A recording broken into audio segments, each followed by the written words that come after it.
e, portanto, essas práticas dessas pessoas, digamos, à frente do seu tempo, elas acabavam recebendo a reprovação através desses processos.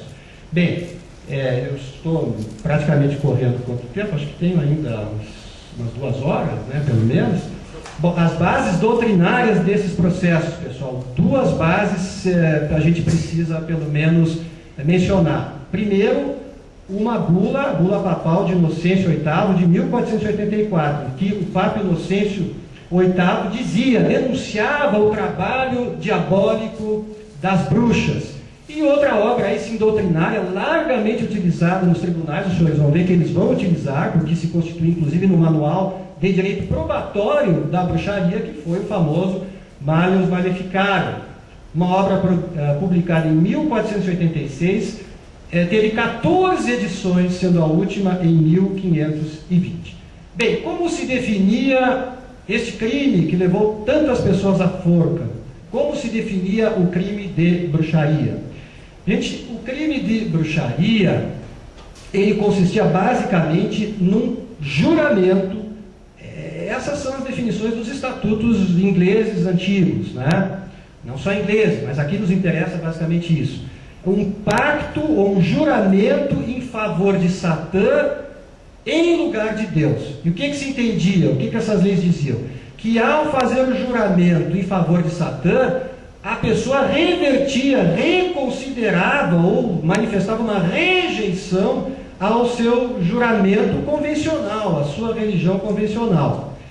Este pacto, atenção, porque isso é da definição doutrinária do crime, o pacto com o demônio. Este pacto no crime de bruxaria, ele acontece, ele tem que ser provado. Vocês vão ver no filme, que o filme mostra a celebração desse pacto. Evidente que normalmente se dizia que o pacto era algo muito trivial, brincar em redor de uma fogueira, é isso que vai acontecer no filme.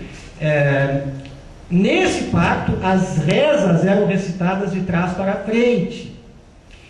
E os sacramentos fundamentais eram performados, eram executados de maneira obscena. E as bruxas, então, já pactuadas com Satã, se compunham pelo menos de um grupo de 12, e este grupo de 12 era, então, presidido pelo próprio demônio.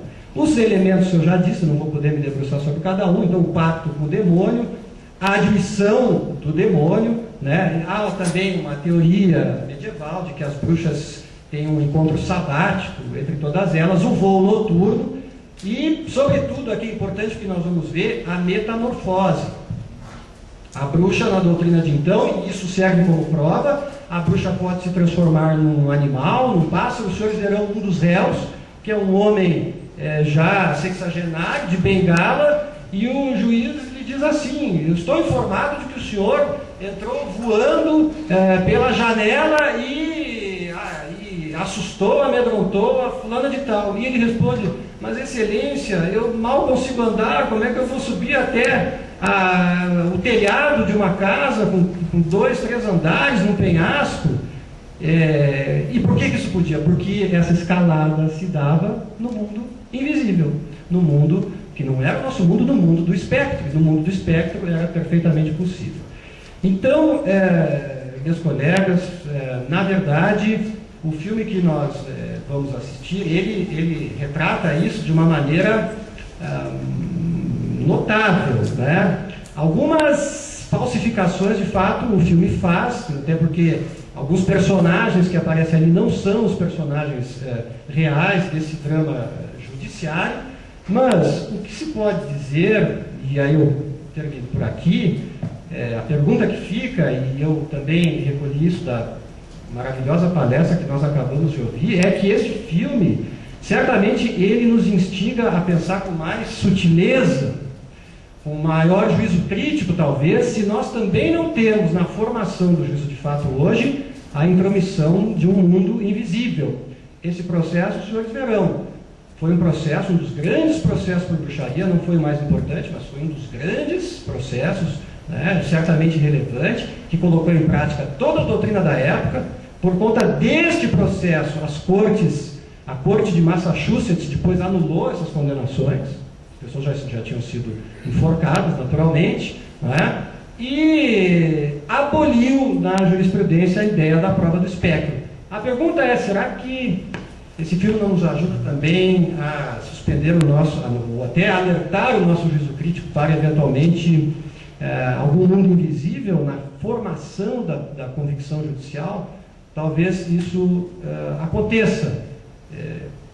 Depois eu procurarei, talvez, digamos, assular o debate para examinar esta circunstância. Então, este é a minha manifestação inicial, este painel sobre a doutrina dos processos e o funcionamento das cortes que puniram o delito de bruxaria. Muito obrigado.